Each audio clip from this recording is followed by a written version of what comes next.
சிஆர்பிசியில் provisions relating to execution, suspension, remission and commutation of sentences. இதை என்னன்னு பார்க்க போகிறோம்ப்பா. Execution அப்படின்னா என்னென்னா கொடுத்த தண்டனையை நிறைவேற்று. சஸ்பென்ஷன் அப்படின்னா கொடுத்திருக்கக்கூடிய தண்டனையை சிறிது காலத்திற்கு தள்ளிவை. ரிமிஷன் அப்படின்னா பாவம் என்று மன்னித்து விட்டுவிடு.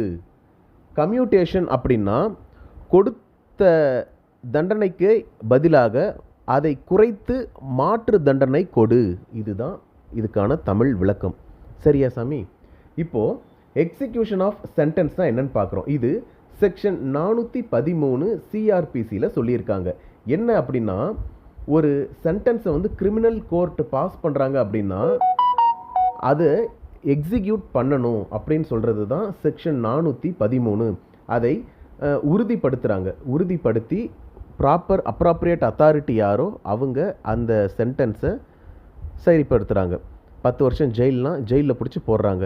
டெத் சென்டென்ஸ்னால் தூக்கில் போடுறவங்கள கூப்பிட்டு தூக்கில் ஏற்றுறாங்க. இந்த மாதிரி அப்ராப்ரியேட் அத்தாரிட்டி இந்த சென்டென்ஸை எக்ஸிக்யூட் பண்ணுறது. இதுதான் எக்ஸிக்யூஷன் ஆஃப் சென்டென்ஸ். அடுத்து suspension of sentence. Suspension of sentence section 389 சொல்லியிருக்காங்க. என்ன பண்ணுவாங்க அப்படின்னா, கொடுத்த தண்டனையை சிறிது காலத்திற்கு நிறுத்தி வைப்பாங்க, ஹோல்டு பண்ணி வைப்பாங்க. இதுதான் சஸ்பென்ஷன் ஆஃப் சென்டென்ஸ். சரி, எந்த கோர்ட்டு நிறுத்தி வைப்பாங்க?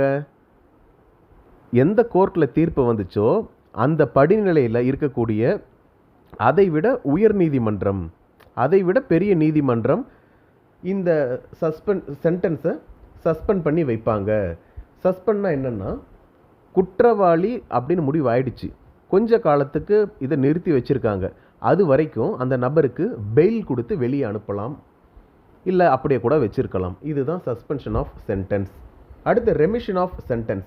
ரெமிஷன் அப்படின்னா என்னென்னா மன்னிச்சு விடுறது, போ அப்படின்னு சொல்லிட்டு. இது செக்ஷன் 432 சிஆர்பிசியில் சொல்கிறாங்க. ஸ்டேட் கவர்மெண்ட் நினைக்கிறாங்க அப்படின்னா மன்னித்து விட்டு விடலாம், முழுமையாகவோ இல்லை அந்த கொடுத்துக்கு இருக்கக்கூடிய சென்டென்ஸில் ஒரு பகுதியவோ மன்னித்து அவங்கள வெளியே விட்டுடலாம் அப்படின்னு சொல்கிறாங்க. இது மத்திய அரசாங்க சட்டத்தின் மூலம் கைதாக இருந்தால் மத்திய அரசு தான் முடிவெடுக்கணும். மாநில அரசு கைது பண்ணியிருந்தால் மாநில அரசு முடிவெடுப்பாங்க. எடுத்துக்காட்டுக்கு பிரதமரையே கொலை பண்ணியிருக்காங்க. இப்போ பிரதமரையே கொலை பண்ணியிருக்காங்க அப்படின்னா அவங்கள எல்லாம் மத்திய அரசு நினச்சா மட்டும்தான் அவங்கள வெளியே விடலாமா வேணாமான்னு முடிவெடுப்பாங்க. அடுத்து கம்யூட்டேஷன் ஆஃப் சென்டென்ஸ். கம்யூட்டேஷன் அப்படின்னா ஒன்றும் கிடையாது.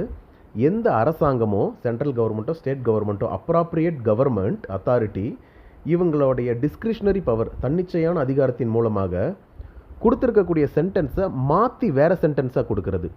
அப்படியே வேணான்னு கேன்சல் பண்ணுறது கிடையாது. இப்போ டெத் சென்டென்ஸ் இருந்தால் பாவம் அப்படின்னு சொல்லி அவங்களுக்கு லைஃப் இம்ப்ரிசன்மெண்ட் கொடுக்கறது.